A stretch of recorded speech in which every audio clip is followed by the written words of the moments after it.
pasó a gran altura, dejando a su paso una estela caminante. Centenares de personas deben haberla divisado, tomándola por una estrella fugaz.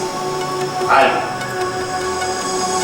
comentó que dejaba tras de sí una estela verdosa que resplandecía durante unos segundos.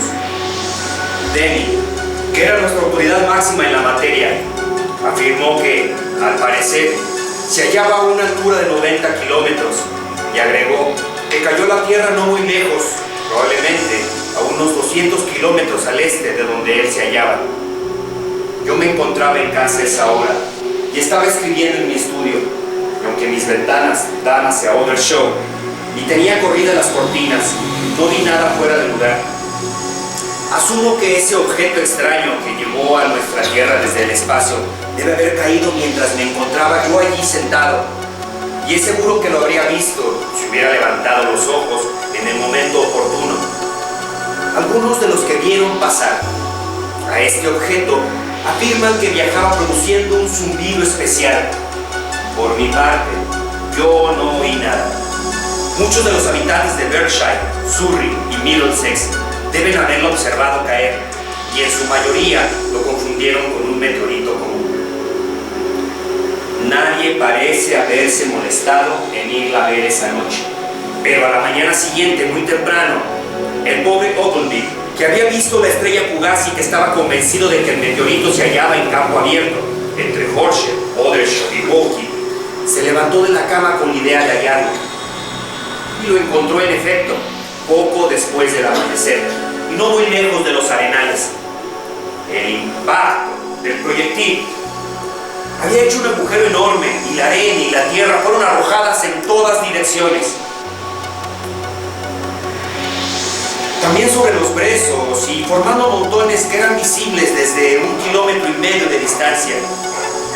Hacia el este se había incendiado la hierba y el humo azul se elevaba hacia el cielo. El objeto, casi enteramente sepultado en la arena, entre los restos astillados de un abeto que había destrozado en su caída. La parte descubierta tenía el aspecto de un enorme cilindro cubierto de barro y sus líneas exteriores estaban suavizadas por unas incrustaciones como escamas de color parduzco. Su diámetro era de unos 30 metros. Ogilvy se acercó al objeto sorprendiéndose ante su tamaño y más aún ante su forma, ya que la mayoría de los meteoritos son casi completamente esféricos. Pero estaba todavía tan caliente por su paso a través de la atmósfera que era imposible aproximarse. Un ruido raro que le llegó desde el interior del cilindro lo atribuyó al enfriamiento desigual de la superficie, pues en aquel entonces no se le había ocurrido que pudiera ser hueco.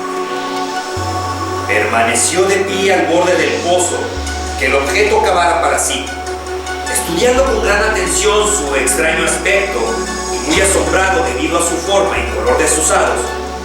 Al mismo tiempo sospechó que había cierta evidencia de que su llegada no era casual. Reinaba el silencio a esa hora y el sol que se elevaba ya sobre los pinos de Weybridge comenzaba a calentar la tierra. No recordó haber oído pájaros aquella mañana, y es seguro que no corría el menor soplo de brisa, de modo que los únicos sonidos que percibió fueron los muy leves que llegaban desde el interior del cilindro. Se encontraba solo en el campo. Súbitamente notó con sorpresa que parte de las cenizas solidificadas que cubrían el meteorito.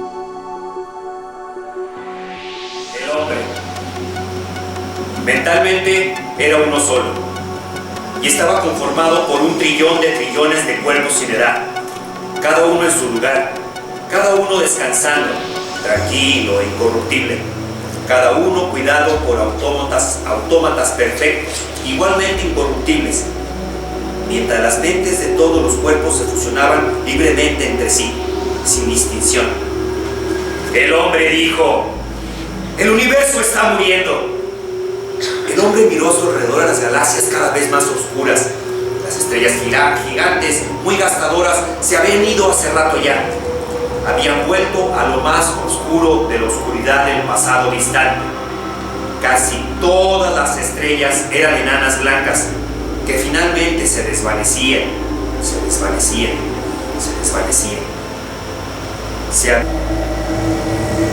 El hombre dijo: ¿es posible revertir el caos? Preguntémosle a Cósmica. Los datos son todavía insuficientes para una respuesta esclarecedora. Recoge datos adicionales.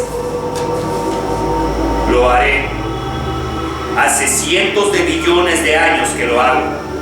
Mis predecesores y yo hemos escuchado muchas veces esta pregunta. Todos los datos que tengo siguen siendo insuficientes. ¿Llegará el momento en que los datos sean suficientes? ¿O es acaso que el problema es insoluble en todas las circunstancias concebibles? Ningún problema es insoluble en todas las circunstancias concebibles. ¿Cuándo tendrás suficientes datos para responder a la respuesta? Los datos son todavía insuficientes para una respuesta esclarecedora. ¿Seguirás trabajando en esto? Sí. Esperaremos. Las estrellas y las galaxias murieron y se convirtieron en polvo, y el espacio se volvió negro tras 3 millones de años de desgaste. Uno por uno, el hombre se fusionó con Cósmica. Cada cuerpo físico perdió su identidad mental en forma tal que no era una pérdida sino una ganancia. La última mente del hombre hizo una pausa antes de la fusión, contemplando el espacio, que solo incluía los restos de la estrella oscura y nada aparte de esa materia increíblemente delgada, agitada al azar por los restos de un calor que se gastó. Alcoholizados 3 billones de años antes formularon la pregunta en la computadora, que era para Cósmica, mucho menos de lo que un hombre es para el hombre. Todas las otras preguntas habían sido contestadas, y hasta que esa última pregunta fuera respondida, también Cósmica podría liberar su conciencia. Todos los datos habían llegado a su fin, habían sido recogidos en su totalidad. No quedaba nada para recoger. Pero toda la información reunida tenía que ser completada y correlacionada y unida en todas sus posibles relaciones. Se dedicó un intervalo sin tiempo a hacer esto, y sucedió que Cósmica aprendió cómo revertir la dirección del caos. Pero no había ningún hombre a quien Cósmica pudiera dar la respuesta a la última pregunta. No había materia. La respuesta, por añadidura, se ocuparía de eso también. Durante otro intervalo sin tiempo, Cósmica pensó en la mejor manera de hacerlo.